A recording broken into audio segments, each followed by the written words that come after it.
Well, hello everyone. How's it all going? You people with well, hello everyone.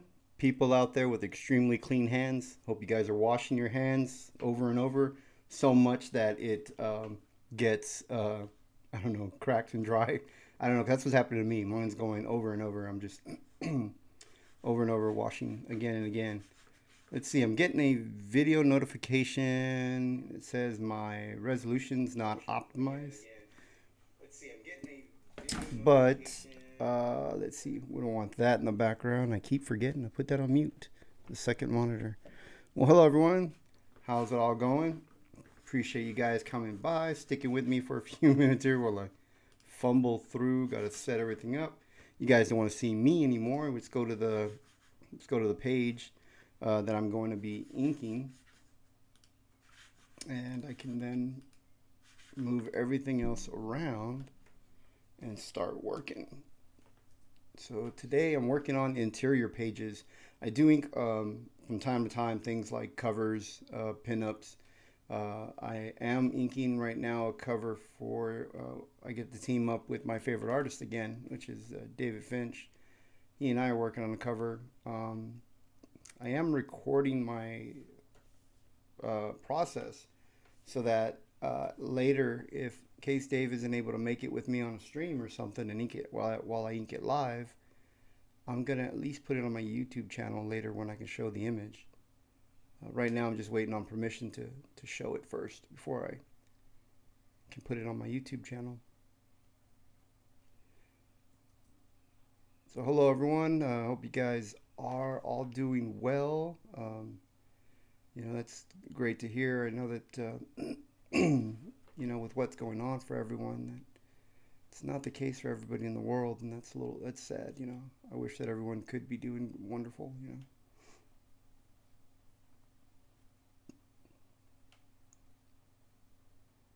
So I'm inking a page here from replicator number 3 that is for a comic book creator, Rob Arnold. Really nice guy, Um, although the projects for I believe he's Comicsgate. I'm not Comicsgate, but doesn't mean we can't work together. You can't take on freelance work because we're freelancers. We really can't be on it either side. It's I just enjoy making comic books and working on comics. So it's as a freelancer, you just take on work and projects. And try to take on as many as you can. Of course, you'll you have to figure out how fast you are. So interior pages take a different amount of time than covers. Covers generally take me longer. Interior pages I can knock them out pretty quick. Although this one I've been bouncing back and forth between two comic books and a cover, so it's not done as fast as I could do if it was my only book. But at some point, it might be my only book. This one I'm inking a full interior, 28 pages. The other comic book, I'm only inking 10 pages. So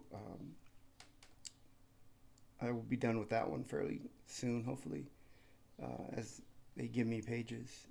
But you never know, that could change. And I've already got uh, more people asking, for work, if they can send me work. And I try to be available for everyone, If it means less sleep and more hours on the screen, then I'm going to do more hours on the screen, you know.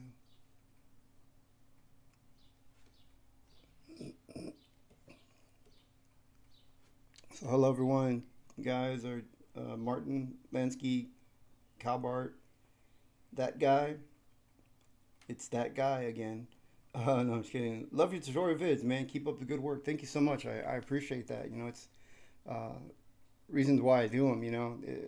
I want to share what I've learned, and I'm hoping that they are of value to people. Um, and that seems to be the general, response.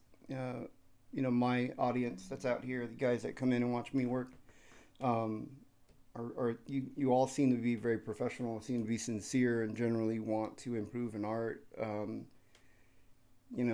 don't really get that type of crowd or group out here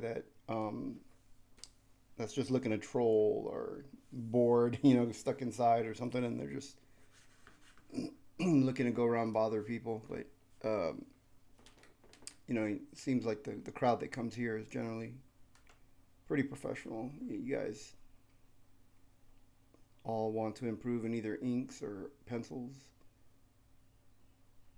and or you just enjoy hanging out with another artist, and you guys are, because I haven't seen everyone's work, so you guys could even be better than I am. I know that I'm not the best artist out there, or even the best inker out there, but I have learned quite a bit, so it's nice to pay it forward and teach. How's the video quality there? Because I got a hey Tari, Jordan, Seaward, how you guys doing? How's the video quality? Is it lagging or anything? For some reason, YouTube gave me a video isn't optimized for 1080p, and this is what I've been streaming in the same settings. So, I'm not sure what's going on with YouTube.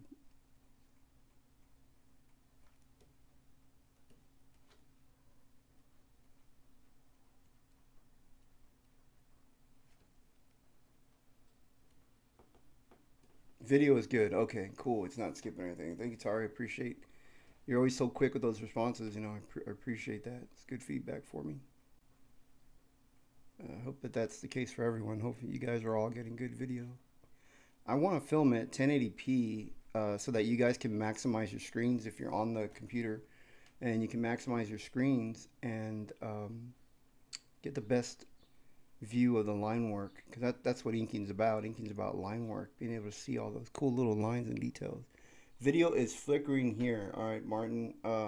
Yeah, I'm getting video flickering too on mine. For some reason, I think it's the encoder that I'm using, and they said to minimize it, let me try to bring it back out here.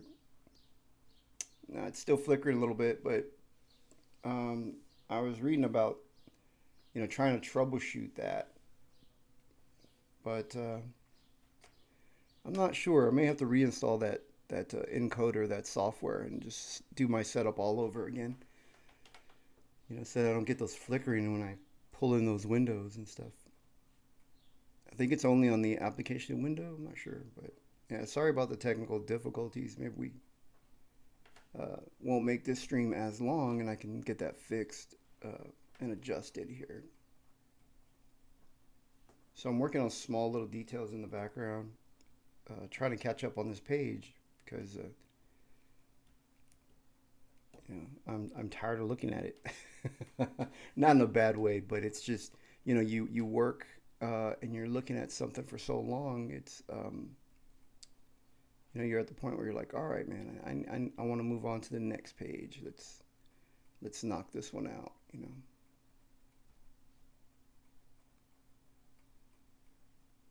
So that's the stage that I'm at here. I'm ready to move on to the next page.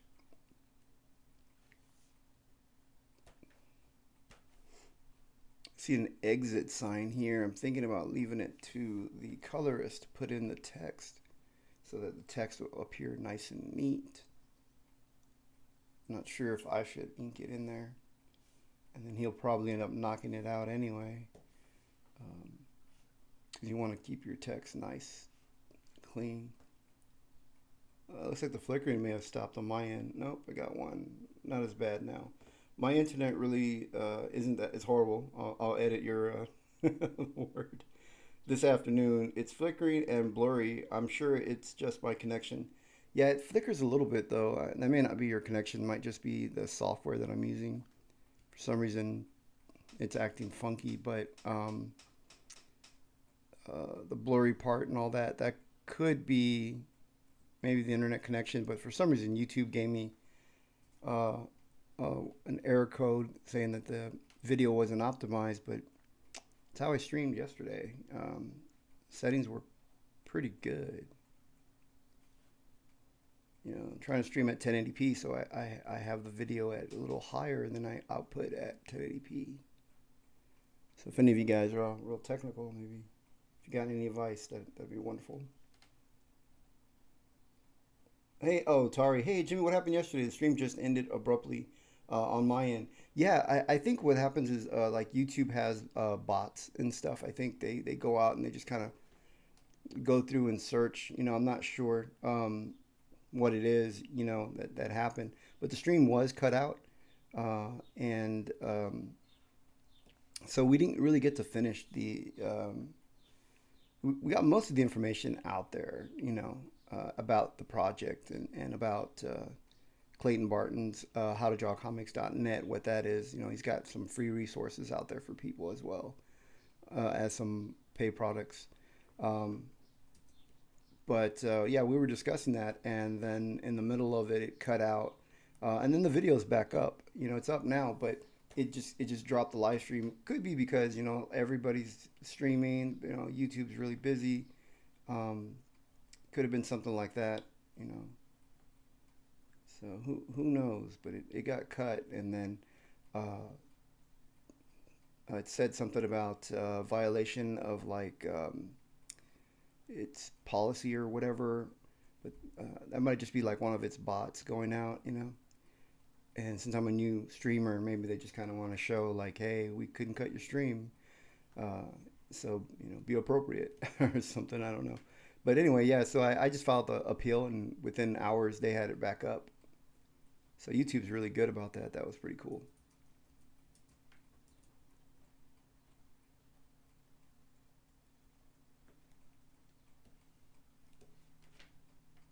So if you guys are wondering, if you're new, I'm working in Clip Studio Paint.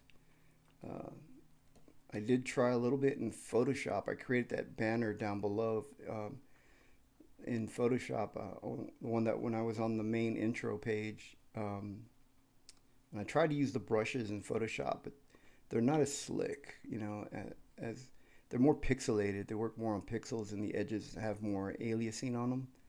So I was messing with them and trying to, take off as much of that anti-aliasing as much as possible, but just it had an airbrush effect.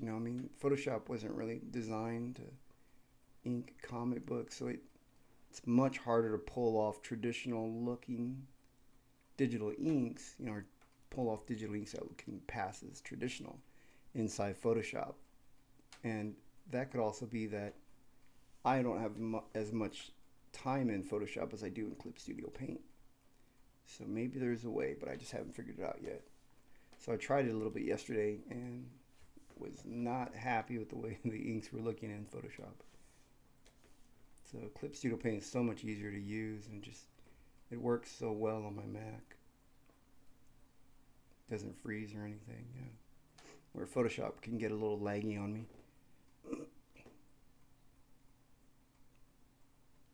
Hey, Jordan, I appreciate that. Jordan Seaward says all those reasons you mentioned. That's why I hang out with you. Yeah, I try to keep, really focused on honesty, and on really trying to give you guys information that you can use and apply, either in your skill or in your career, because nobody came in and offered me advice. I had to learn a lot of things on my own, and some things I had to learn the hard way.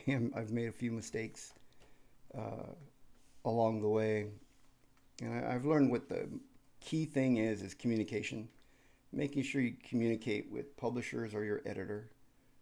That's really key,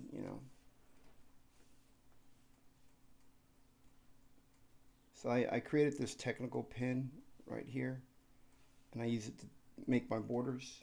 There's different ways to make your border if you're doing the artwork yourself. You can actually make it where you can't ink outside the border by using the actual panel creator inside of Clip Studio. But I like the hand-drawn look. I don't want it to be too neat and clean around the borders. So I just use a pen I've created. So let's see, trying to, uh,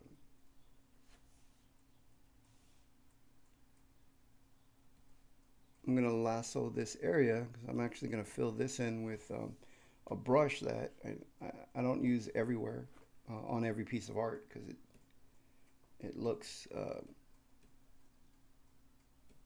digital. So I'm just trying to create that shape of the person there very quickly.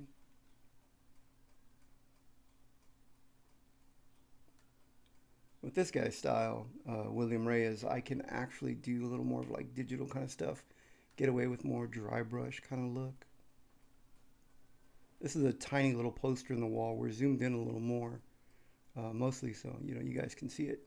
But when you zoom out, that's really you know you don't want to spend too much time on it.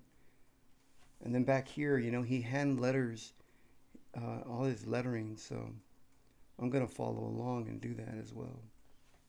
Back here, except for the exit sign. That exit is, I think, needs to be. You need to use a font. It's too thick right there. Back bracket will reduce my brush size.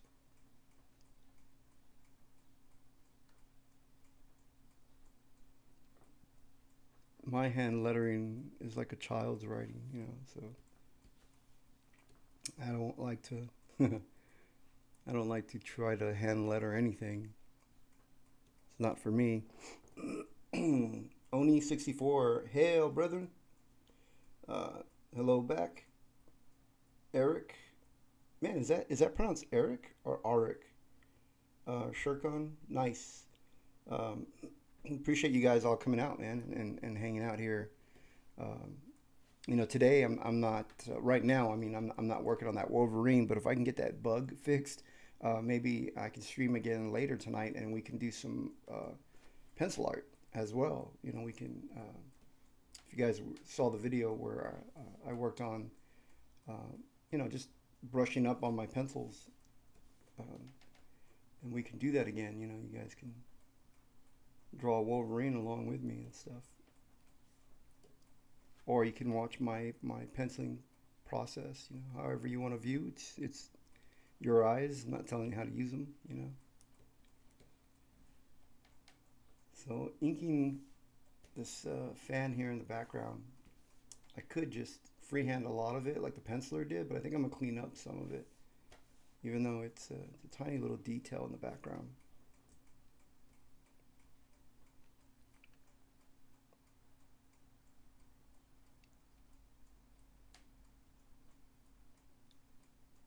And it's funny too, like the whole time I'm sitting here working on this, my brain is just like, get back to the Dave Finch cover. It's more fun. It's fun. But these are, interior pages. Gotta knock them out. Gotta get them done.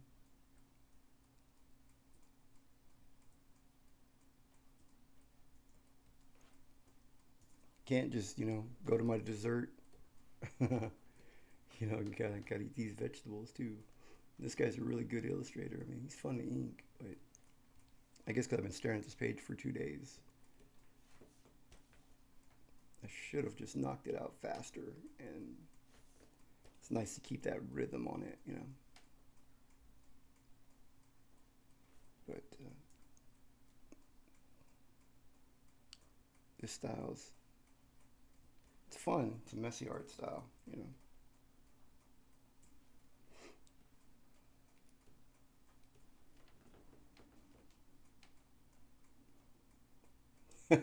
Yeah.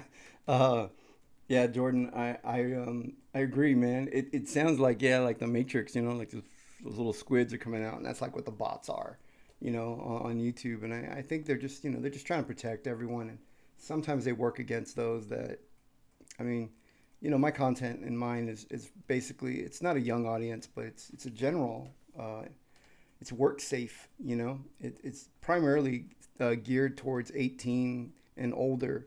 But even though there's nothing mature, but um, just that I don't really have it geared for very young artists. I think it's a different style of teaching for them, and this is more like demonstrations. And I do share some stuff in here and step by step, but I do try to keep it work safe because there are people that get to surf and watch videos while they're at work. So if you're one of those guys, yeah, you know that it's going to be work safe. There isn't going to be anything.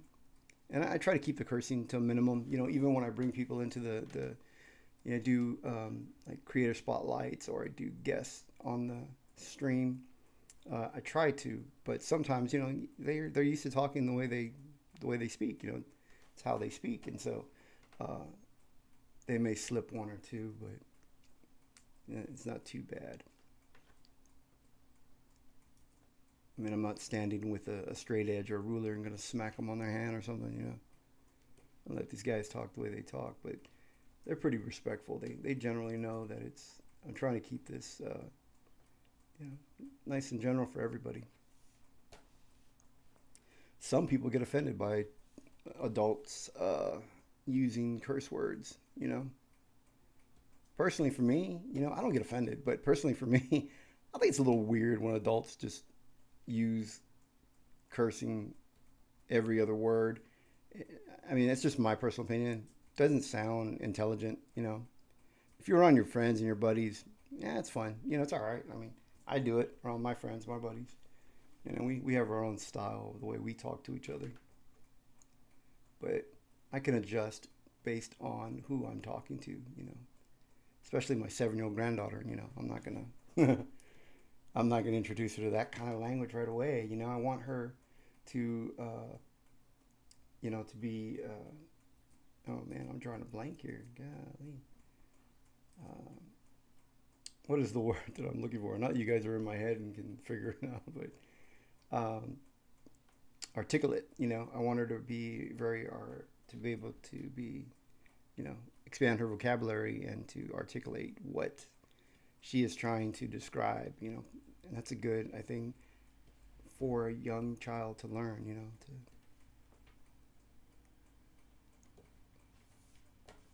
Anyway, enough about languages. I'm not Bob Ross or Mr. Rogers' Neighborhood here. It's not that. I'm not gonna. Well, maybe I should wear a sweater, right? Would you like to be my neighbor? Yeah, I did that kind of creepy. That's kind of like pervy, right? Kind of rapey or something. Oh, I shouldn't even say that. But I can't do the Mr. Rogers. I can't impersonate him. I'm not. Just can't pull that off.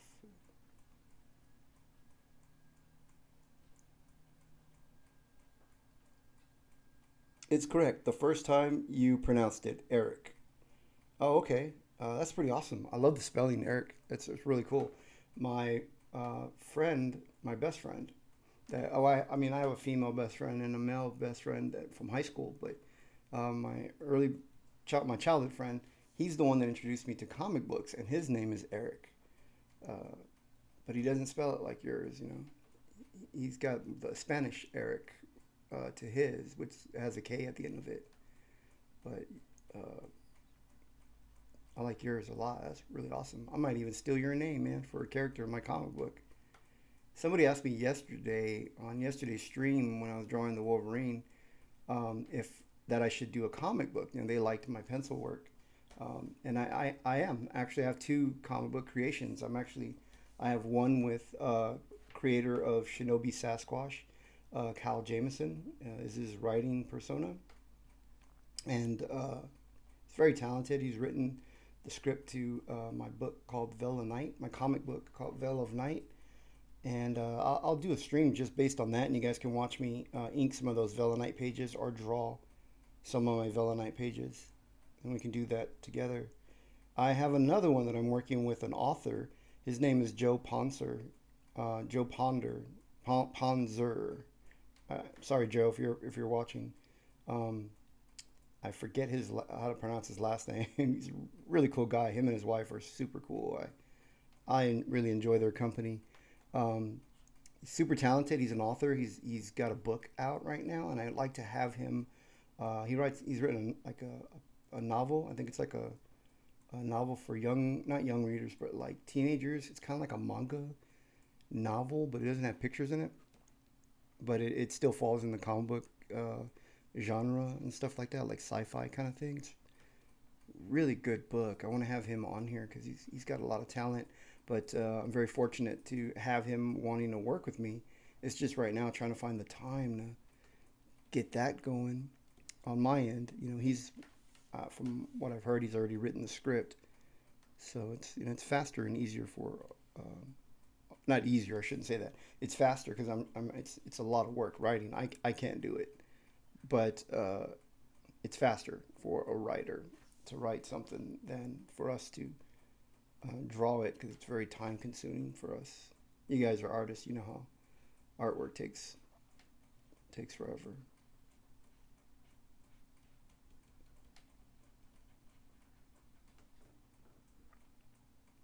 Lord Commander, I'm sure you've covered this before, but do you recommend Clip Studio Paint Pro over the more expensive EX? That's a very good question, and I've mentioned it a few times here, but I mean I don't mind repeating. I repeat myself here on the stream anyway because people come in the stream a little late, and then it sounds weird later when it's archived and you're watching it all the way through, or if you're watching it all the way through, hopefully, and then you hear me mention something a few times. For me, I bought Clip Studio Paint Pro because I don't need all the extra bells and whistles for EX. And that's just me personally. I don't need those 3D modeling because I don't want to draw my figures from a 3D pose because then it stiffens up my illustration. I want to, be able to learn gesture drawings, and you don't really get that type of gesture drawing when you're drawing from, in my opinion, from 3D model. So I didn't want to spend the extra money for all that. But looking back, there's a few things in it that maybe I should have. There is like you can export in a batch all your pages if you prefer to ink or draw a bunch of pages and then export them all out to send them to your printer or your editor.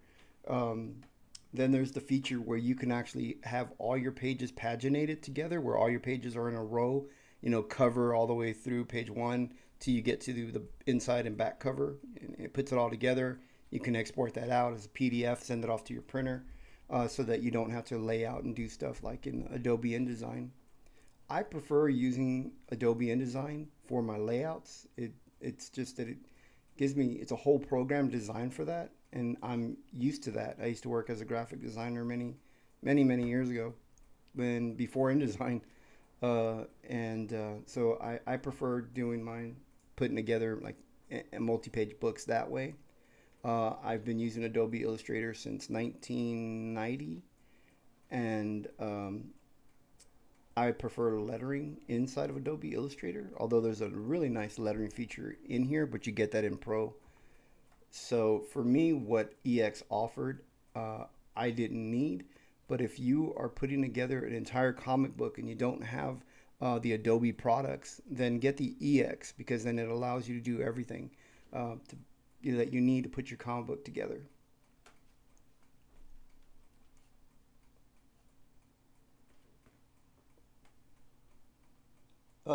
Cobart, can you show me how to make a page with blue lines, what size and all, please? Cobart, are you referring to the traditional, the way that I would work over traditional pencils?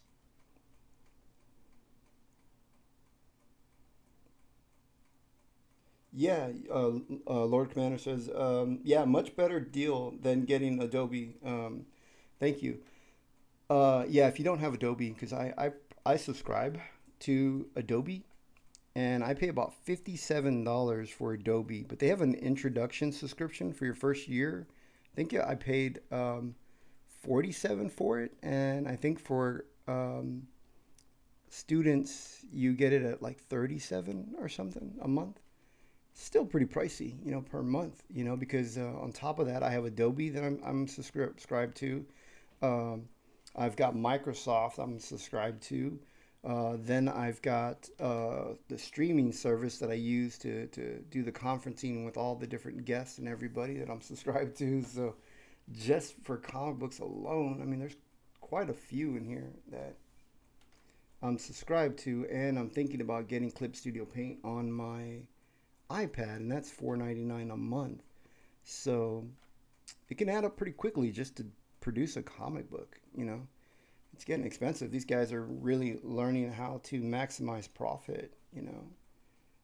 Um, and I think with pirating was so big a few years ago, I think that's what they've gone to try to eliminate that.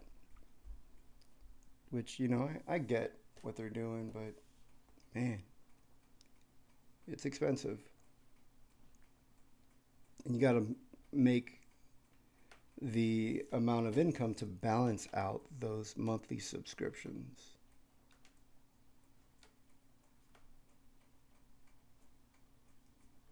And if you're not, then you're just paying out of pocket, and it becomes a very expensive hobby or study if you're wanting to do it professionally someday.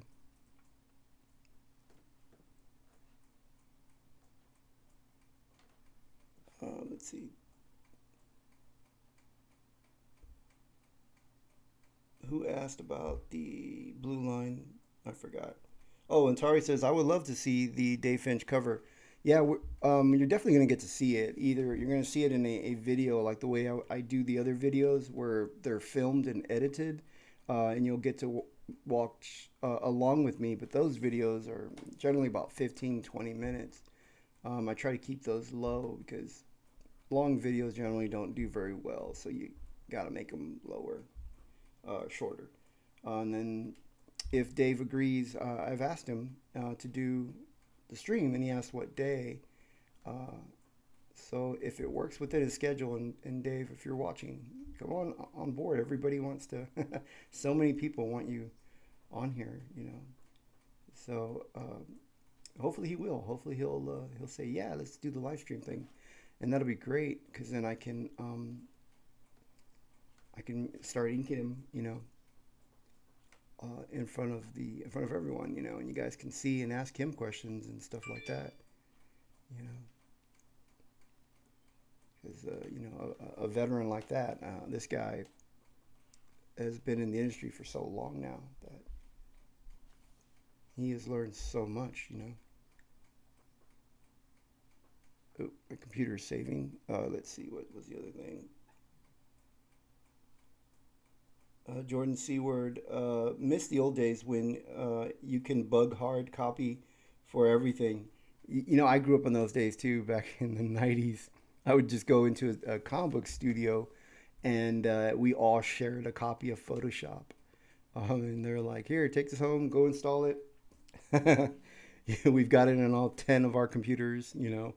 But then, it's not fair to the people who work hard to code and put that stuff together. I mean, it's very expensive for them as well. So I mean, I get it. Now that I produce digital products, I get that. But I mean, there are times where I don't know if you guys have noticed where if you've bought my digital inking kit, I've had people write me and ask me and say, hey, I didn't buy the download option because it's an extra $5.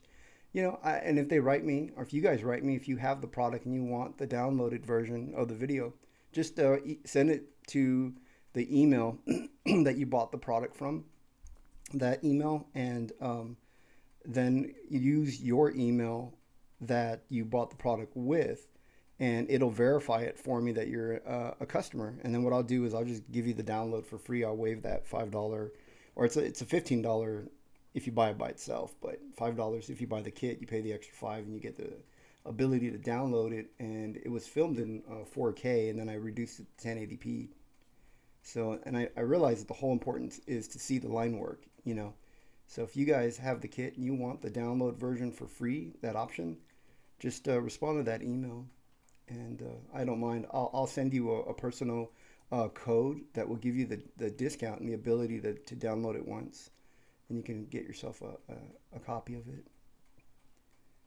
I mean, I realize offering that, more risk for pirating and stuff like that, but I really, I really want to share with everyone and try to get everyone the best experience so that you guys can learn as much as possible from that video.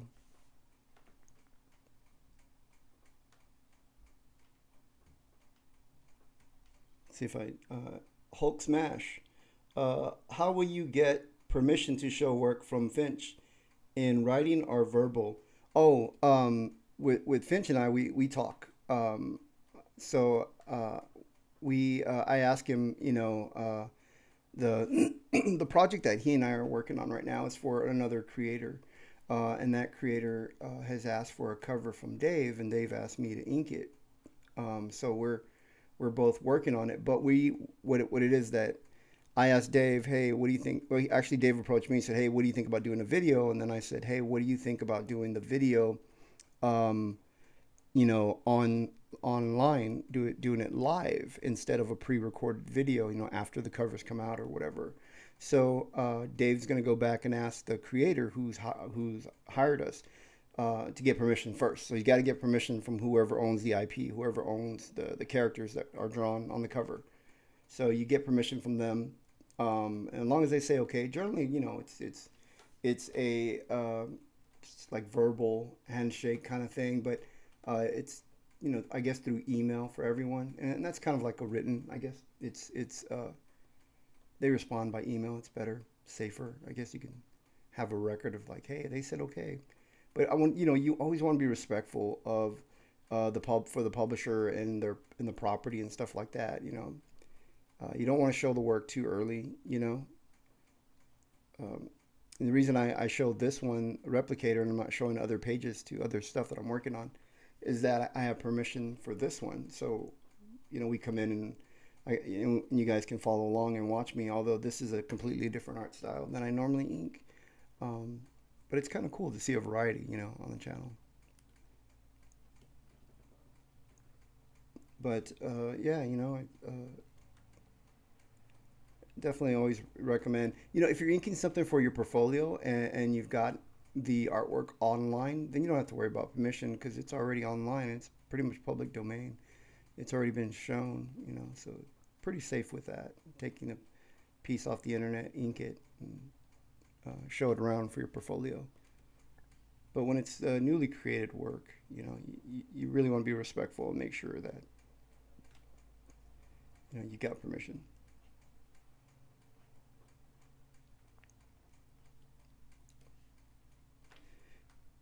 Especially since like Dave's trust me with the work, and I want him to not only be comfortable in my ability. I want to be professional, and I want him to know that I'm professional and dependable. And not just able to produce pretty inks. I always want to work on time. So good communication is good. For that.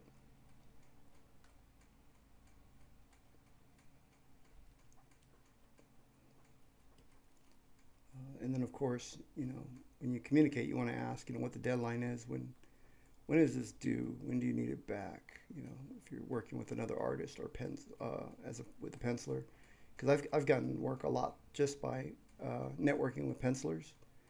Uh, I've had pencilers come to me and say, hey, can you ink me?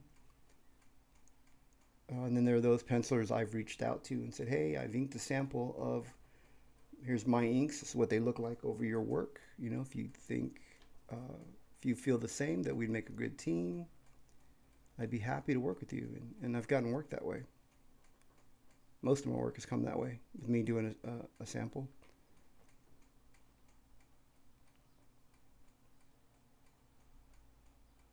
Oh, yeah. I thank you so much, Jordan. I completely forgot to tell you guys. Yeah, I moved the camera over to the other side where there was no shelf there. We had this shelf commissioned from a guy that my girlfriend found on Pinterest. He builds and customizes furniture.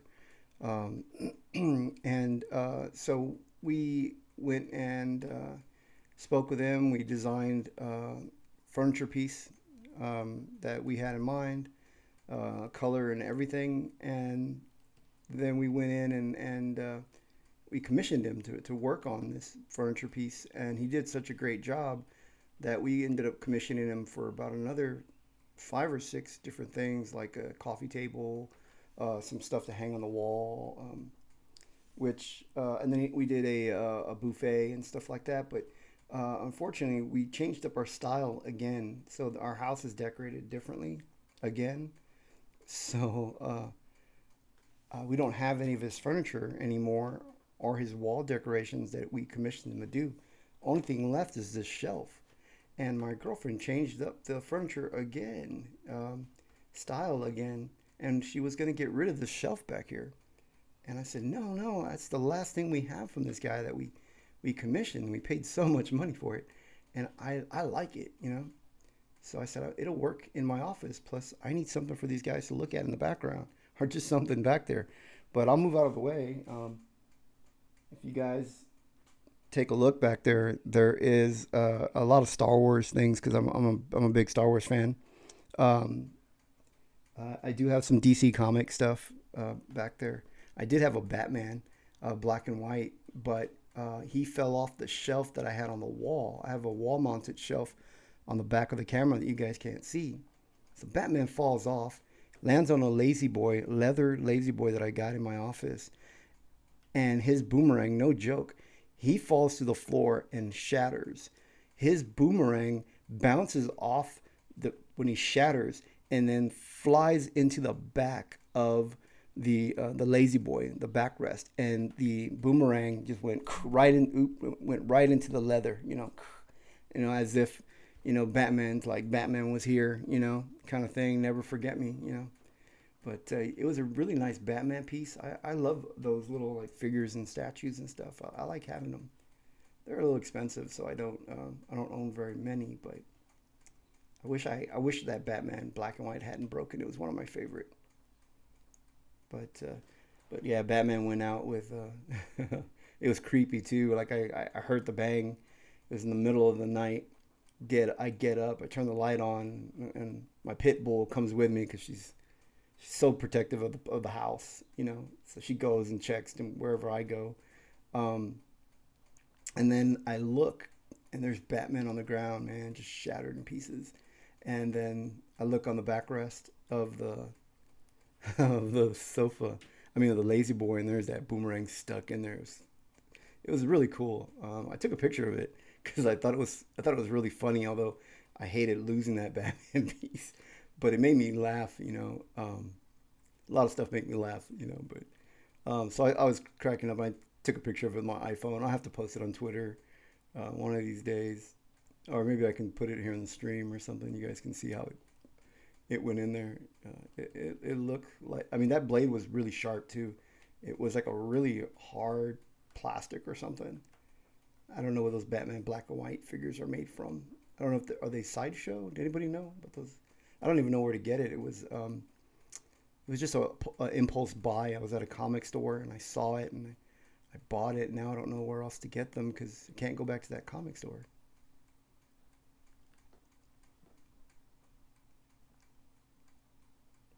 Oh, Jordan says looks good back there. Yeah, thank you. I want something back there. It's not too distracting, but something that's pleasant back there. I am going to change up from my DSLR that I use because it doesn't really seem to be optimized that great for web. Um, I'm going to buy the webcam that a lot of people are recommending so that I can have a better, uh, hopefully a better picture. But that camera is about $300. And you would think my DSLR would work better. I mean, it's way more expensive than that, but uh, it just wasn't designed for um, streaming. So I want to get the Logitech Brios or Bria. I don't remember what it, but I know it's the Logitech and it starts with a B, or the C922. Those are the two that I want to get. Either or. But they're very very expensive. Oh yeah, yeah, the calling card. Yeah, Batman left the calling card. Jordan says, "Nice calling card with a Batman boomerang." Yeah, that's what it was. It was like Batman snuck in the middle of the night and like left his calling card. It was. I found it funny. It cracked me up, man. But yeah, I definitely want to buy another one.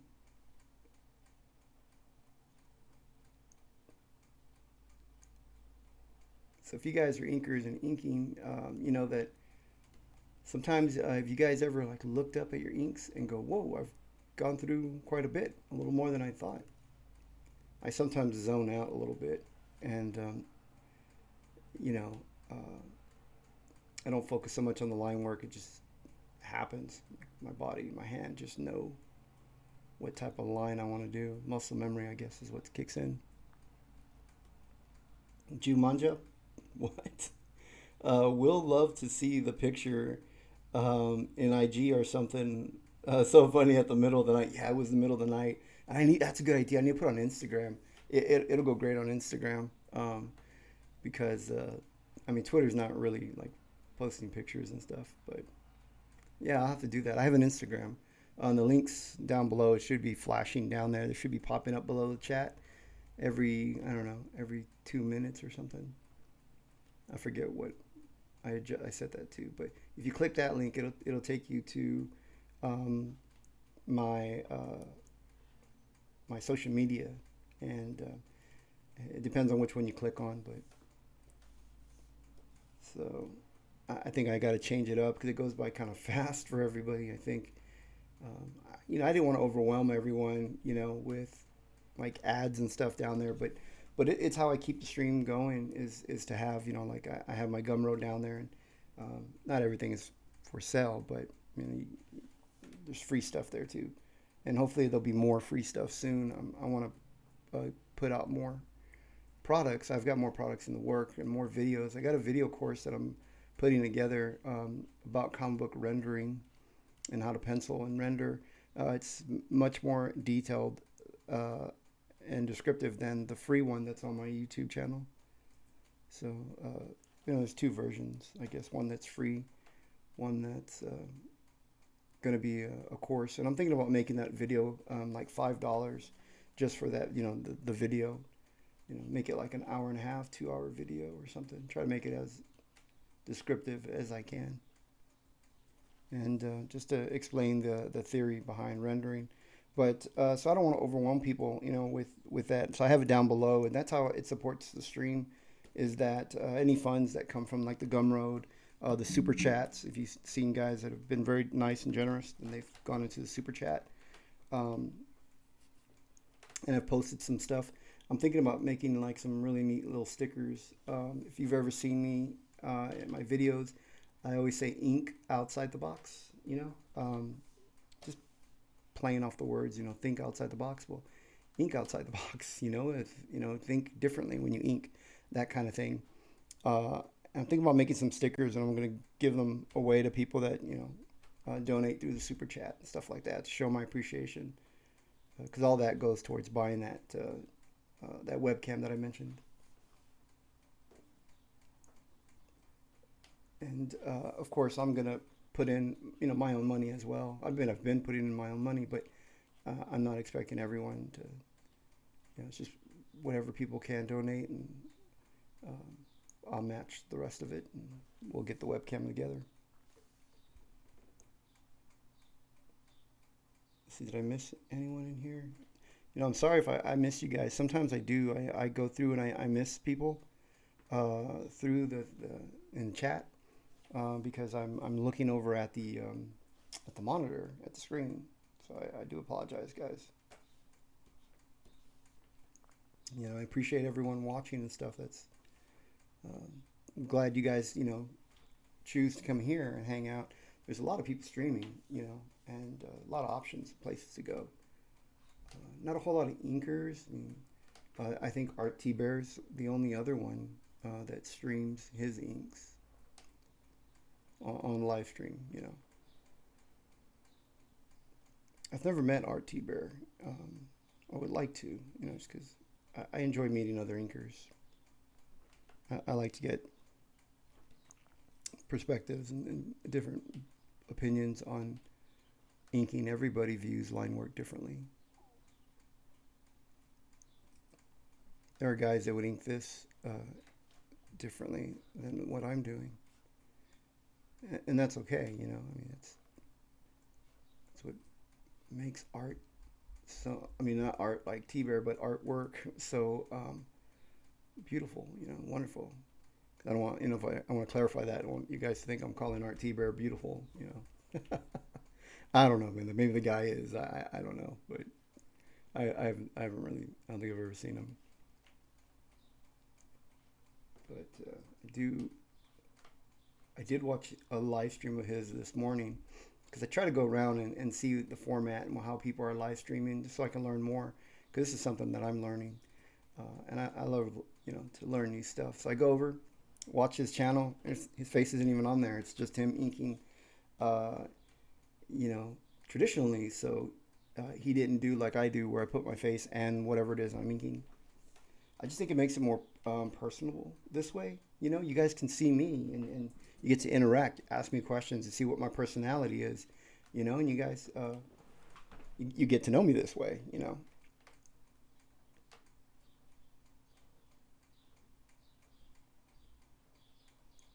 So inking all the folds and everything here. I try to do like a scratchy, scribbly style over this guy, William. His name is William War Reyes. That's a very unique middle name, War. But it's totally different than like what I would ink Dave Finch, or the way like I inked Kevin Sharp and Mike Lilly and stuff like that. This stuff is different. This is really, it's fun too. It's scratch to put it on this little like gritty lines. It's a nice change.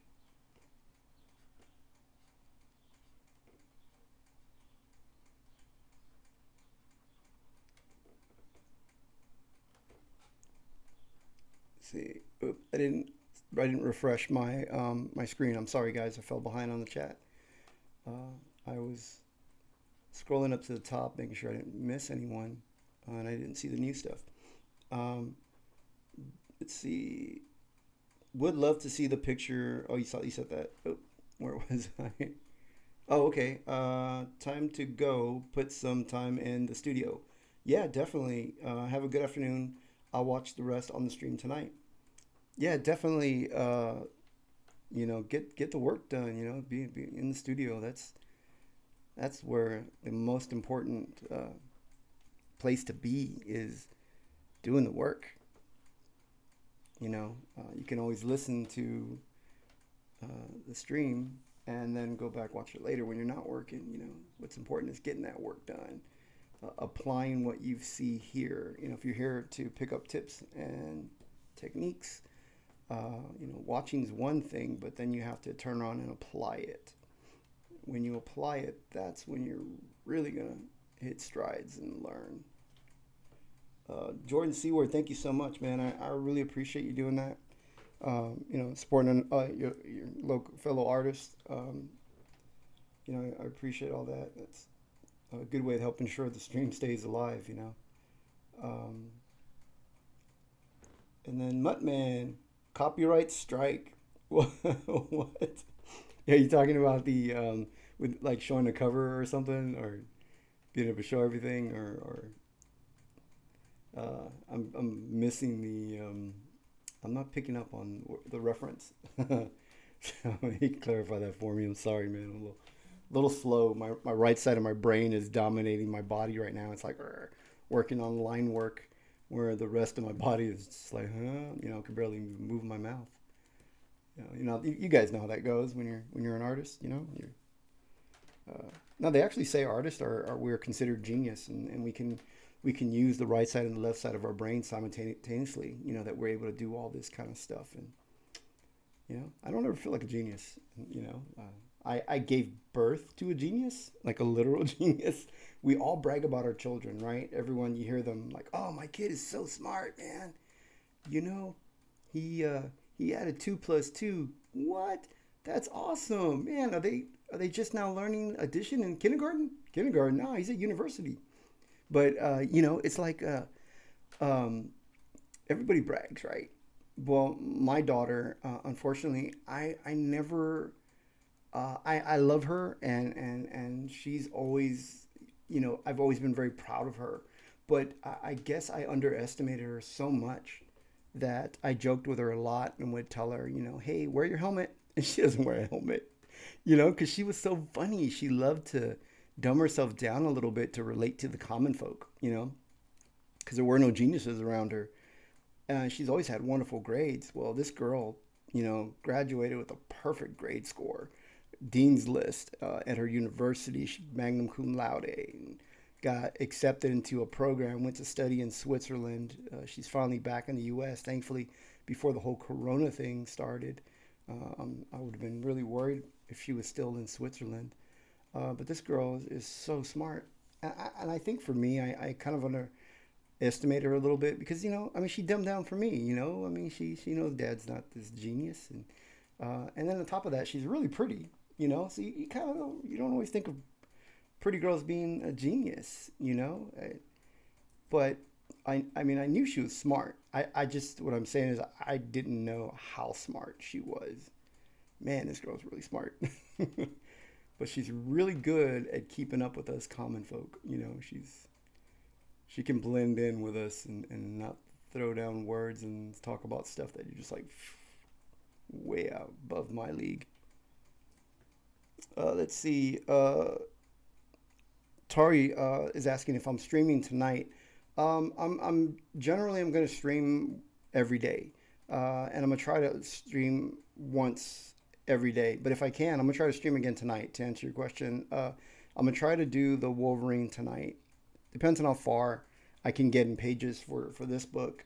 If I can knock out a few pages here, especially when I go offline, then I'm able to get more work done. But uh, if I can, I will most likely. Yeah, I'll be drawing the Wolverine tonight. I really want to continue that drawing and not. I don't really like to leave something unfinished, and I feel like that video is unfinished, like it's a part one where we start. I really would like to get that to completion. If not, it'll bug me. Even when I'm asleep, I'll get up and go, oh, gotta draw that Wolverine. So I don't know if you guys are like that. I hate leaving things unfinished. Uh, B Rake, Jimmy, what happened last night with the stream? It abruptly ended. The robots, man, they took over. You know what I mean? They got me, dude. My Terminator didn't show up in time. It was bad. Or they found me in the Matrix. I guess is what someone else referenced. Yeah, the bots. I think. I think YouTube bots, especially for a new stream like this. I'm new and I stream every day. I think the bots just go through and they just pick something. I think, and obviously there was nothing in there that was inappropriate because they now, they put it back up on there a few hours later. It was like an hour. It was down for like an hour or two or something like that, and then they put it back up there. And so, um, yeah, who knows? I mean, I'm still pretty new to YouTube and everything, so I'm figuring stuff out. Maybe it's their way of letting me know that that exists in case I were to ever consider or be tempted putting something appropriate up there. Or maybe it's just because a buttload of people are online watching YouTube videos right now and the system gets overwhelmed and maybe, that could be it. There's just so many things they can't keep up with, so they just kind of flag a few here and there. Who knows? Um, and all right, oops, I second your question, Muttman, about the copyright thing. Or did I miss Muttman's a second question? Oh, Muttman, yo, what up, Jimmy? What happened? Oh, to your stream. Okay, that's what. Yeah, man. Um, yes, I think that's just what it was. The guys that were nice enough to join me in there, they felt that it was because they were Comicsgate, but my channel isn't Comicsgate. I'm not Comicsgate. I just want to, interview people from different type of just different type of groups. So I don't know. I don't know the whole thing about Comicsgate. They felt like they were attacked or something. I don't know if they get attacked. I don't really. They're pretty much like the only Comicsgate people I really know. I don't know a whole lot about it. I've stayed away from a lot of that. But I like to have people on here. I've got a guest that's gonna come on. He's gonna talk about how the coronavirus has impacted the world of comic book conventions. He owns one of the largest comic book conventions in Texas, and it's pretty well known. So he's going to be on here. He's going to talk about that and um, what can we expect after the coronavirus. Our convention's still going to be there. I'm going to have comic book owners on talk about how they're surviving through this. Um, it's a tough time, 'cause thankfully, I have work. Thankfully, my fiance's going to work, has work, and but there are people out there who don't have that, and are struggling, and that's really scary. That to think that a virus could come in and impact our economy. Um, but anyway, we'll have a discussion about that stuff later. So yeah, I don't really know, to be honest, about the bots, or if it's a bot or what. I just assumed it was. I really don't know. I mean, you know, if they were attacked, say like it was somebody, and these Comic Gate guests that I had on, say they were attacked and it was somebody following them around. Well, obviously it wasn't meant for me because my streams are untouched. They don't touch my streams. My art streams are interviewing other people, and I think that's why they thought that maybe it was somebody towards them. But could be something as simple as I don't always want to assume that it's just somebody apt to get me, or that it's somebody being malicious. And yeah, there's all kinds of people out there on the internet, but I like to try to stay positive as my first thought, you know. Um, but the cool thing is, my audience, you guys right now that are watching, you guys are great, man. You guys, people tell me that all the time that come on here. They say, I love your audience. Your chat room is wonderful. Everyone's respectful. Everyone's pretty professional. We joke around. And I think it's the type of environment that you establish. It kind of sets the tone. You guys know I have a big sense of humor. I joke around a lot. You guys joke around a lot. You're all very creative, and that I think is what is going to spark and make great and talented artists, is being creative in everything and being professional. I think that's what's going to save the comic book industry. Is you know in developing our talent and our professionalism, and our interaction with one another. And you guys are a really great group. I like my group that comes out here.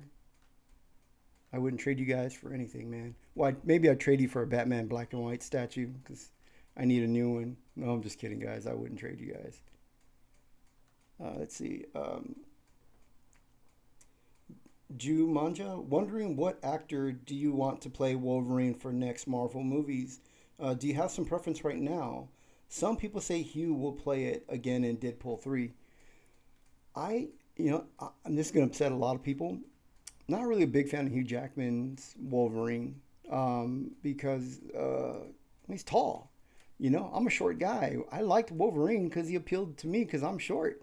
Wolverine in the comic book is even shorter than I am. I think he's like an inch shorter than me. I'm short and stocky. I'm not hairy like Wolverine, but because I could relate. Like, hey man, here's this short superhero. It's awesome. The little guy, and I came from a background of boxing, and I always had to, really establish myself. Nobody was threatened by me when they saw me.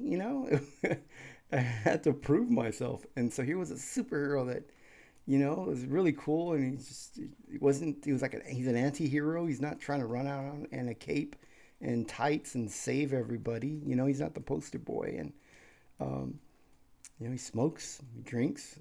He's a crazy character. So when having a tall actor play him, Hugh Jackman's like what, 5'9", 5'10", it's like that's not Wolverine, but he's a great actor, very skilled actor. I mean, I followed a lot of his movies mostly because the movies he made, my girlfriend or girlfriends in the past have watched, and they've all been Hugh Jackman fans, so I have to sit and watch, his movie that he made about the way back in time.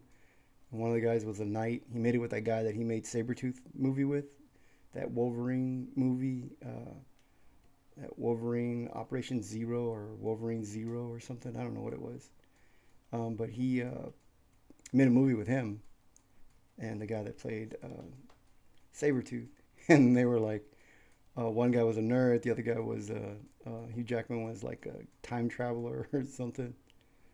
So they made me watch that, but I now have an appreciation for it because seeing those two, one playing Sabretooth, one playing Wolverine, just to see the diversity in their level of skill, man, they pulled it off. I mean, I would have never have casted those two guys for Wolverine and Sabretooth based on that previous movie. So if you guys remember, it's bugging me. What's the name of that movie? 12 million. A lot of streamers have said YouTube bots are now extra sensitive. So you're not the only one. That's good to know. I mean, not good that it's affecting so many YouTubers, but thank you so much for that reassurance. Because I would feel bad if no matter who I brought on, if they were attacked, during a live stream, because that's not the type of place and environment, that I'd want for someone to, I want everyone to be able to express, and share their projects on my stream. I like to learn about different perspectives. But yeah, so I don't really know much about the bots and like how they work, but um, I've kind of got the idea that they were pretty sensitive because of the fact that right now YouTube is booming. There's just a large audience right now because majority of the viewers are in a young age group. College kids are out of school. Um, a lot of people are just at home, and this is a good way to get out and uh, socialize safely. You guys are interacting with each other in the chat. You're interacting with me, and it's a good way to stay safe and not have to wear a mask right now. Or should I be wearing a mask so I don't get a virus here, a YouTube virus? That's the last thing I need, right? But yeah, and so it's a nice environment, and definitely want to keep the atmosphere as pleasant as possible and with everyone here. But I am going to continue to have guests come by. I got friends and peers and people that I'm going to bring on and do conference style, kind of podcast kind of style.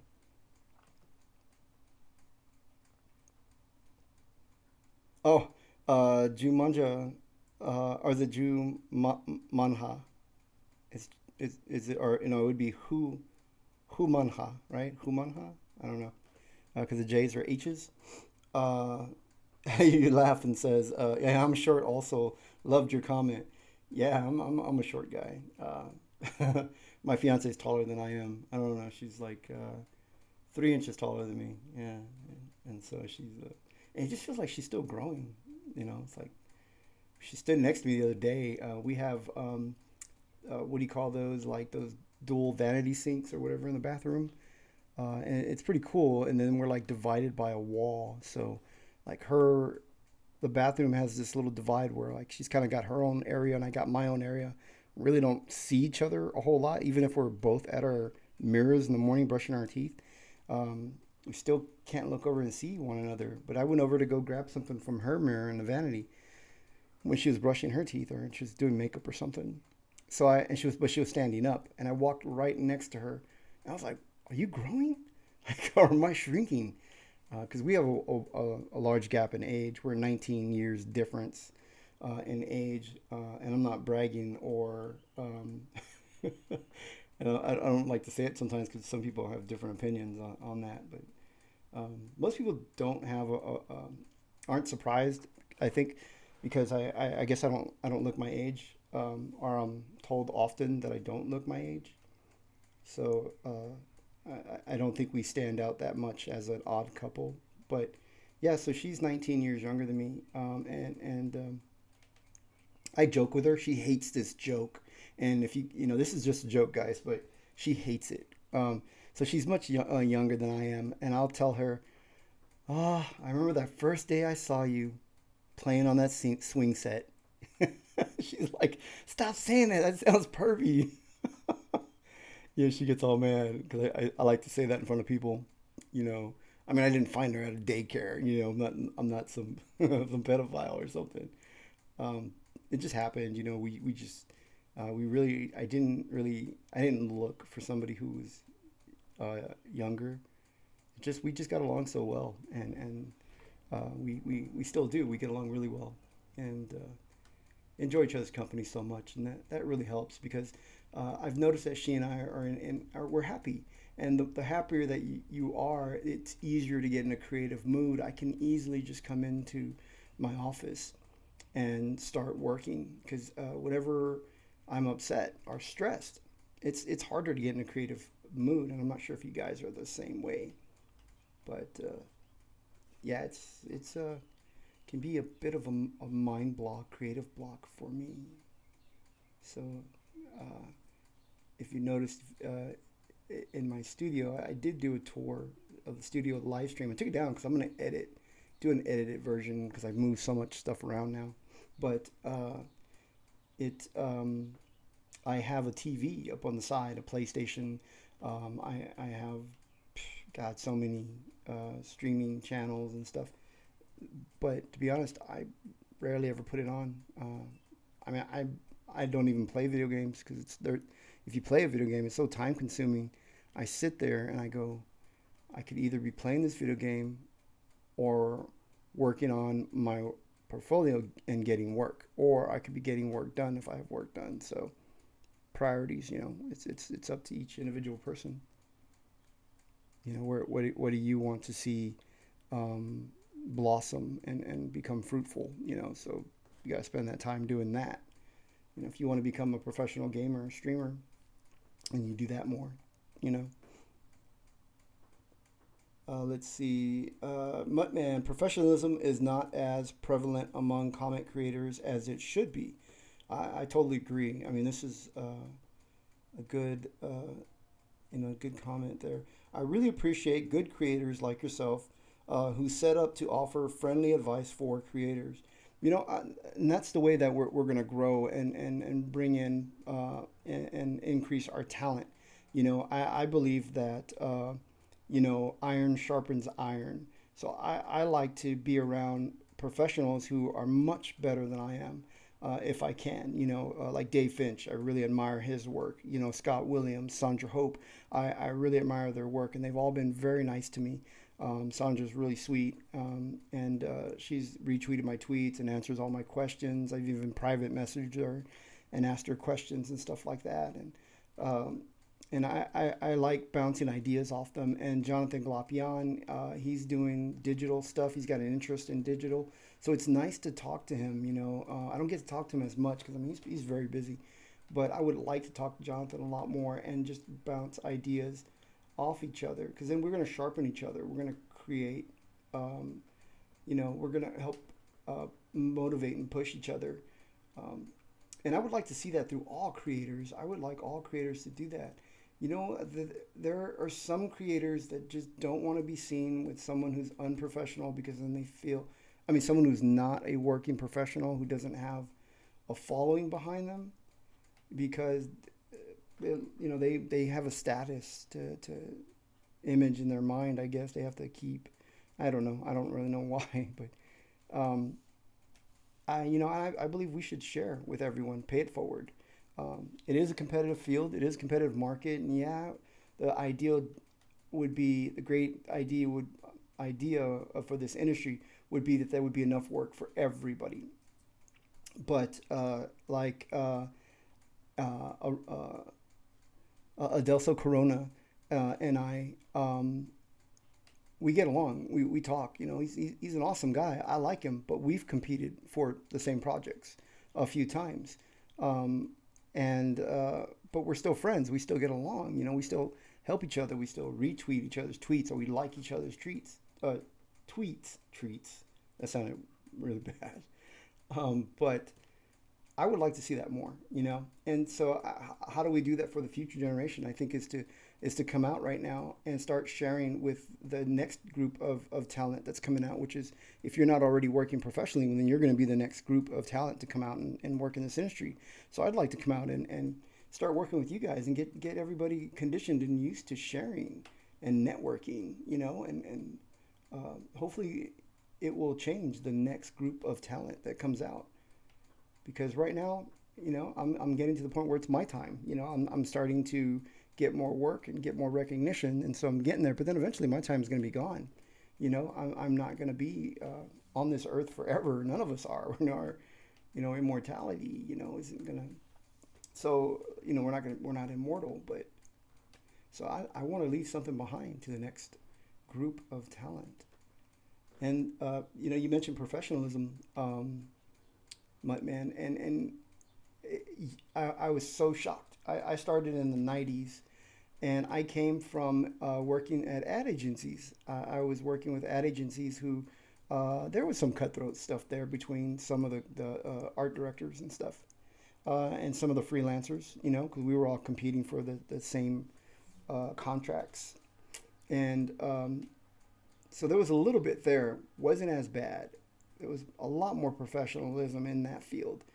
Um, and then I came into the comic book world. It was just so bad. I think because so many people just work at home by themselves, they don't really socialize. They kind of lose they haven't been introduced to it. They don't, and that's why whenever I could, I'd work in a studio. It was nice to be around people that um, you could build a relationship with and a friendship. Muttman says Tom Hardy would have been the perfect Wolverine for the new Marvel X-Men movies, but unfortunately, he had to be in a bad Venom movie. Tom Hardy's awesome, yeah, because he's shorter. I think he would have been a pretty good Wolverine. I agree. I like him as Venom. You're right. He's tagged as Venom now. He's labeled Venom, but I like the Venom movie. I did. I like a lot of movies that people just don't like. I watched Birds of Prey, and I shouldn't say this at all. So maybe let me just I'll rephrase it. Okay, I watched Birds of Prey. If you watch Birds of Prey, the fight scenes are awesome. I'll say that the fight scenes are well coordinated. They're awesome. But yeah, Birds of Prey.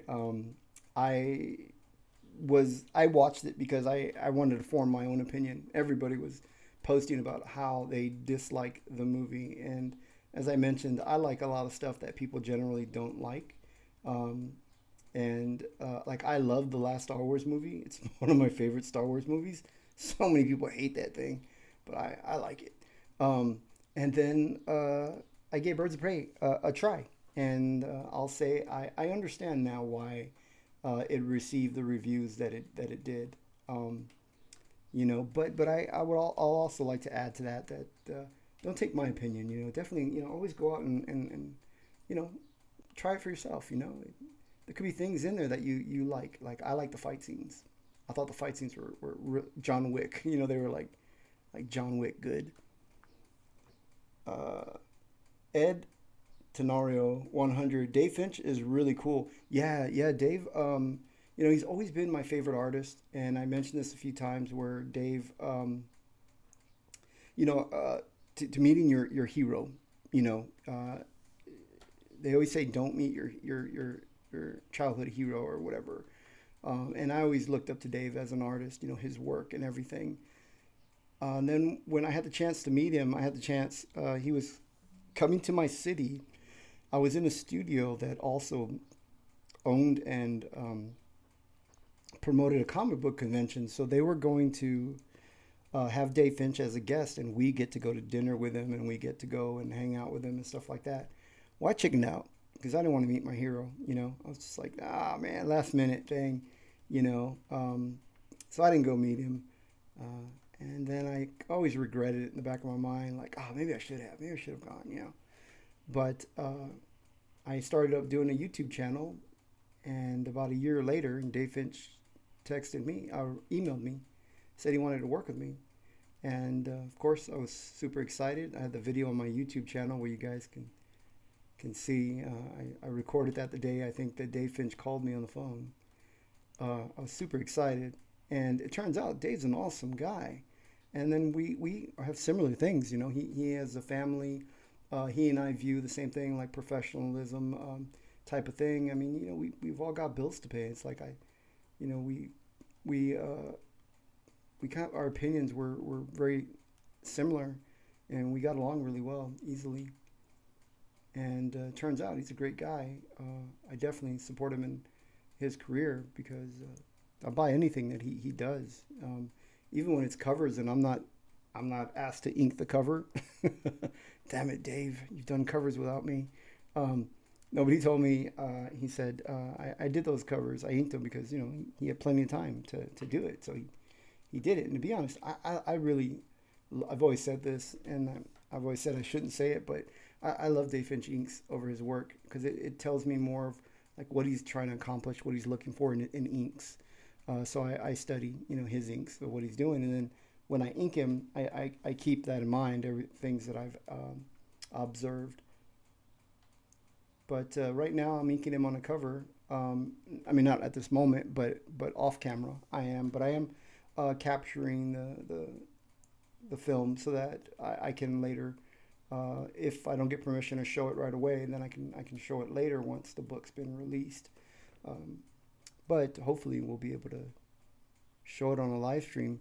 And if I can't show it on a live stream, I still want to have Dave Finch on so we can talk comics on the live stream. Super cool guy, and I'm sure everybody's curious as to what he's been working on lately and have a lot of questions for him, I'm sure. Let's see. Jackson Taylor bought your brush set. It's killer. The 102 Crow Quill, oh, the number one Crow Quill, brush number one is what it is, Crow Quill, is worth the 25 for the full inking course by itself. I haven't even tried the others yet. I'm still geeking on the Crow Quill. I worked on that thing a long time, and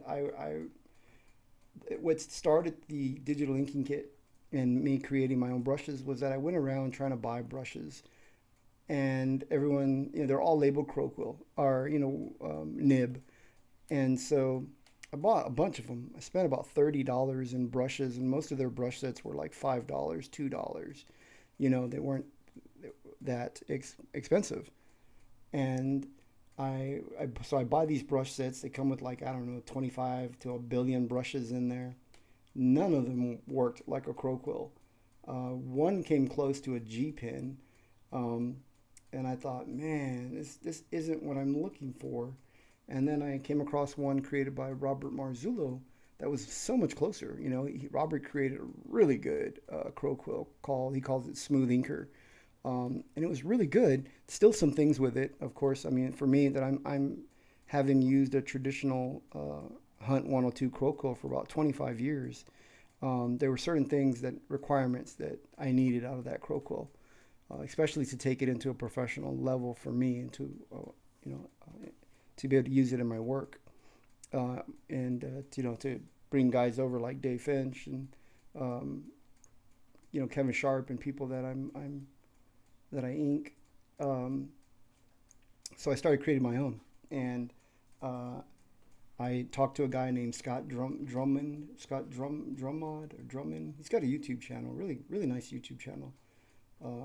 He showed me how to customize brushes, and so I started working with him on how to make and customize brushes. It was very helpful, and then I just kept every day working to create brushes all day long, over and over and over again, until I finally came up with something that I was really happy with, really proud. And then I thought, well, why stop there? Why not create a Kolinsky brush? Why not create all the tools that I need to ink a comic page? Everything that I have done traditionally, all the tools that I use, why not make them digital? No one's done that. Why do they not have a set? So that's how the digital inking kit became. How it came to life, and the feedback from everyone, even professionals, have bought my digital inking kit. I mean, I don't share anyone's email or anything. When you buy the kit, it sends me the notification. It tells me who bought it and stuff like that, and who the customers are and stuff. And I see professional names in there, and I go, "Ooh, wow, that's really cool." And a few of them have emailed me privately, just to tell me that they really like it.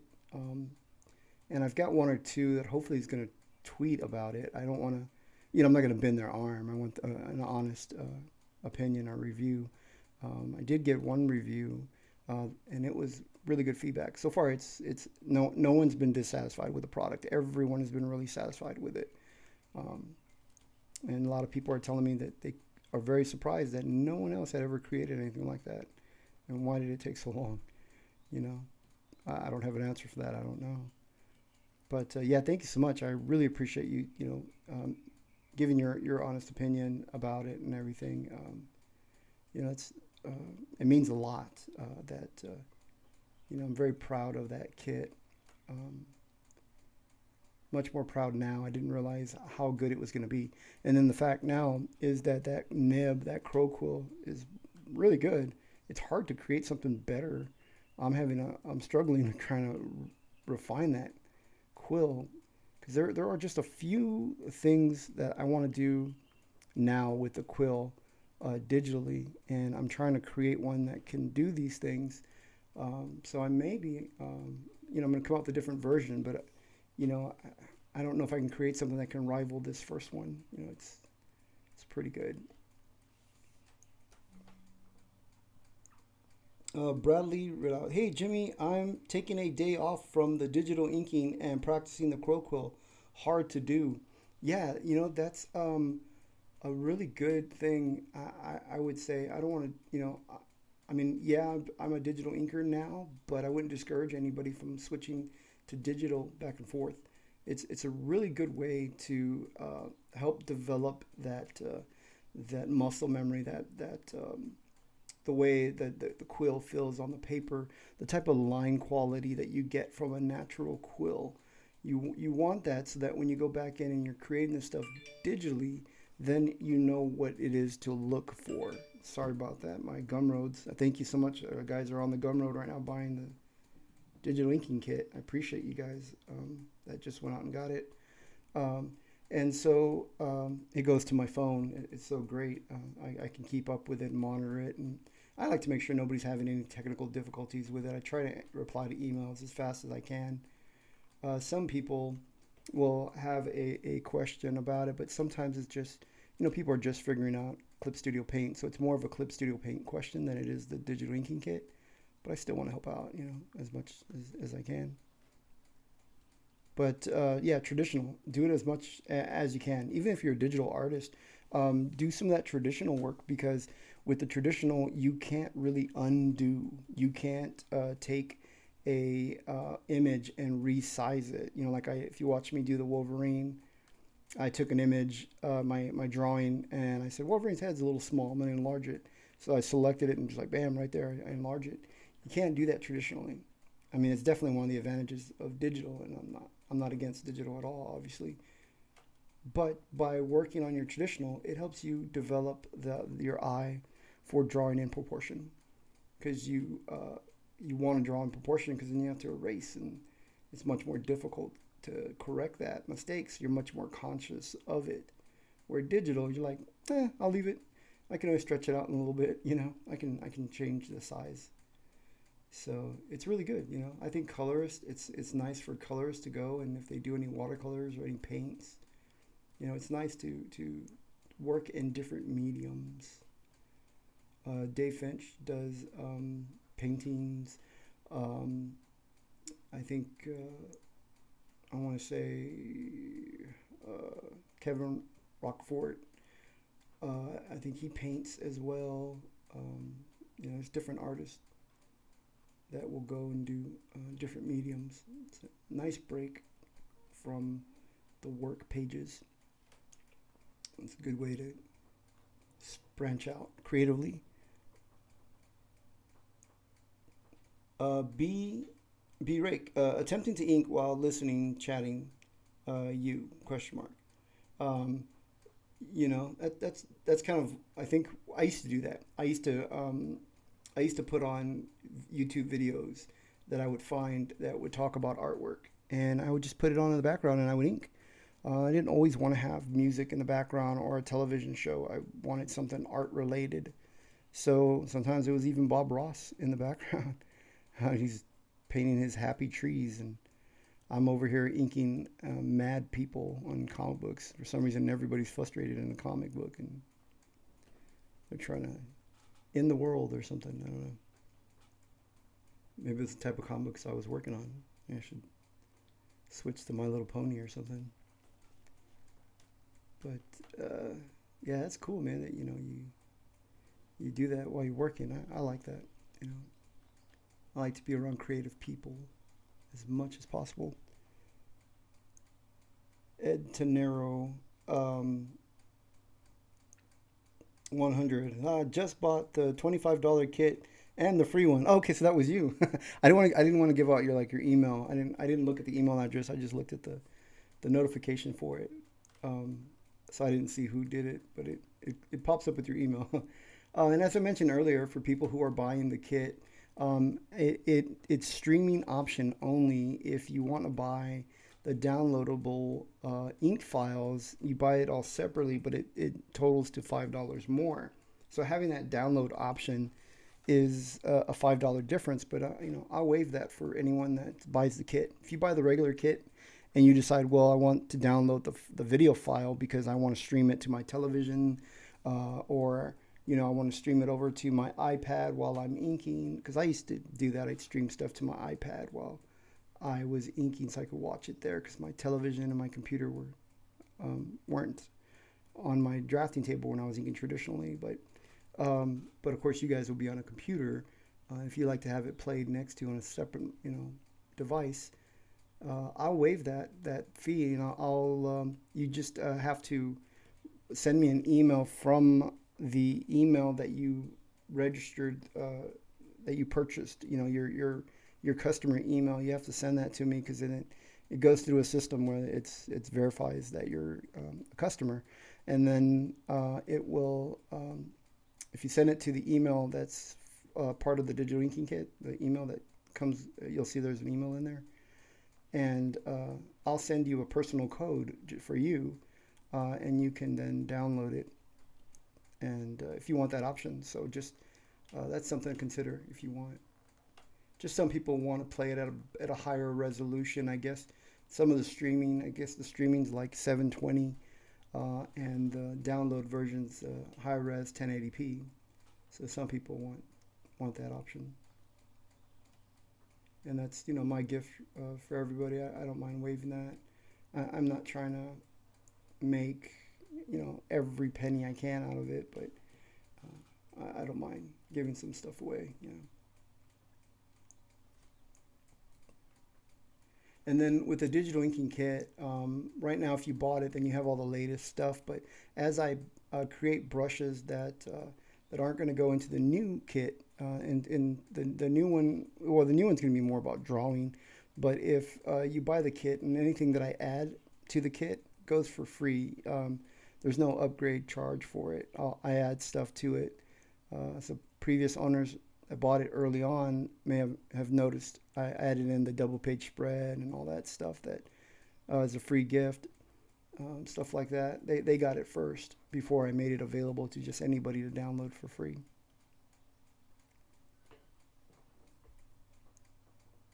Bradley says, I agree. It's always good to have skills with traditional. Yeah, absolutely. Definitely is a really good thing to do. Ed Tenero, at best, I can work with micron pens, markers, and brushes in certain areas. Nibs aren't a part of my inking arsenal. Still getting used to inking digitally. That's the whole reason for the digital inking kit, is that now anybody can throw pretty lines. Anybody can now ink with a nib. You'll find that you're gonna pick it up pretty quick. You don't have to worry anymore about the type of texture on paper. How long has the ink been in the quill? Is the quill itself even going to work? Sometimes you get it's machined, and so you get a jagged edge quill, or a quill that just isn't going to function. But with the digital, you get a working quill every time. You get the same line quality. So now everybody can be an inker who can throw a pretty line. But what you got to work on, and why there's a video attached to it, is that you have to work on developing your eye for line work. You have to develop inking theory. You have to understand when and where to add thick lines, when to break a line, things like that. And then you'll develop your own style as you progress, and you won't have to. You can ink in any inking style that you want, but first you have to concentrate on a few things first to develop that.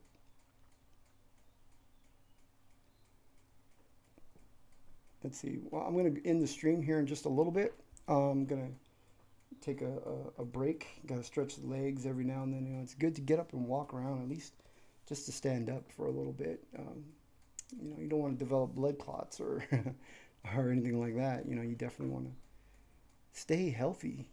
So you can be an artist. In your 90s or something. Who knows? You can be an artist all the way to be until you're 100 years old. I don't know, but yeah, definitely, stay healthy. So I'm reading some of your questions before. If you guys have a question, you can ask it now. It'd be a great way to. Now's a good time. Muttman says, Jimmy, does your digital pin set work for Photoshop? I use Photoshop and a Wacom. I don't believe so. I don't believe that it works for Photoshop. I've seen tutorials on YouTube where people can import brushes and uh, take brushes from Clip Studio Paint and put them over in Photoshop. I think Robert Marzullo has a tutorial like that. I think he's done that. I don't work in Photoshop, so I've never had a need for it, only because I don't really like the edge, that little anti-aliasing inside of Photoshop. It looks really pixelated to me, and then you have to run like a filter on it and stuff. So it's just too much work for me. I like using the Clip Studio Paint. It's faster, but not to say that you can't ink comics in Photoshop because Victor Bogdanovic does it and does a great job at it. So, obviously you can use Photoshop, but to answer your question, Mutt, you know, yeah, there's tutorials online on how to do it, but I couldn't guarantee that it would work or anything like that. I do have a free brush, so you can get the free brush and then experiment with that, see how that converts over after. If you do find that tutorial to go over, take a brush from Clip Studio and bring it into Photoshop. Um, that way you don't pay any money. You can just do the free brush, and if that works, then you can get the rest of the brush set. Jackson Taylor, Robert's pins are great for Procreate. Oh yeah, that's right. He does use Procreate. I forgot about that. Um, so yeah, but Robert Marzullo is, he's a really good creator, a brush creator. He really is. He knows a lot about the programs and everything, and he's definitely somebody I want to talk to and pick his brain about the digital medium. And like I said, he did create that Croco that was pretty good. It was, it's a, you'll see me. I have a video on my YouTube channel, and I still keep the link active because it's still a good brush. Um, and I demonstrate, the work the line work that I get out of it in there, you know. So I haven't removed that, even though it'll, could be considered a competition, I guess, against my brush. But um, the reason I keep it up there is because I believe in its quality. I like it, Um, so I'm not saying that that it's a bad brush. It just didn't give me everything that I wanted, and that was why I went out and created my own Crow. And Ed Tenero, will you work on another comic soon after finishing on your current project, and we'll have an ink battle with someone live? I'm not sure how an ink battle would go. That's pretty cool. I I guess it would go something kind of like like this. Like what I did was I wanted to show Dave what I could do digitally to win him over because Dave was a real big traditional ink guy. And so I thought, okay, I will ink this piece that's been inked by, Ink Master Danny Mickey. Who takes on Danny Mickey? You got to be crazy, right? So I thought I would try. I would go and say, this is what I could do digitally, and show it, even though a master like Danny Mickey has already inked it traditionally. Uh, that's pretty risky because, he's already set the bar really high. So I gave it a shot. And I guess that would be kind of like an ink battle, although I didn't think of it that way. My intention at all wasn't to try to take on Danny Mickey. But so I ink it, send it off Dave Finch. He writes back, he likes it. Couldn't believe it was digital. So he said, yeah, got a cover coming up. I want you to ink it. So that's how I got that cover right now, and I'm inking him digitally. So I think I've got Dave interested now in digital inks. So hopefully I'll get to do more with him digitally. Hopefully this cover works out really well. But so yeah, that's what I did. That's a good idea, an ink battle, I guess. I would like for it to be in good sport. I don't ever want to try to come out and say, I think I'm better, or have somebody who's better than me, and then they just, try to maliciously turn me down. I would like to, maybe we both at the same time on the screen start inking the same image, or we, I don't know, and do it live. That'd be kind of cool to do. Or have two other inkers on, have them both inking at the same image on split screen or something. So that's a good idea, man. Maybe I'll do that. Just I guess it depends on the guest that come on. People that can handle competition, because not everybody can. Not everyone can handle being competitive. They get a little carried away with it. All right, guys. Well, thank you so much, everybody, for hanging out with me. I've only got like two more lines, three more lines on the face, and then this page is done, and I can upload it to the server, and then the colorist will pick it up and color it, and then maybe I'll be able to show the color works. I don't know. They showed the color work to page one. That was pretty cool. So if they show the color work to page two, then I'll share it with you guys, and you guys can see the next level of what it goes to when after an inker's done with it. But again, everyone, take it easy. You guys stay safe. Wear masks, wear gloves, anything that you can to protect yourselves. And I'll see you guys again in the next stream.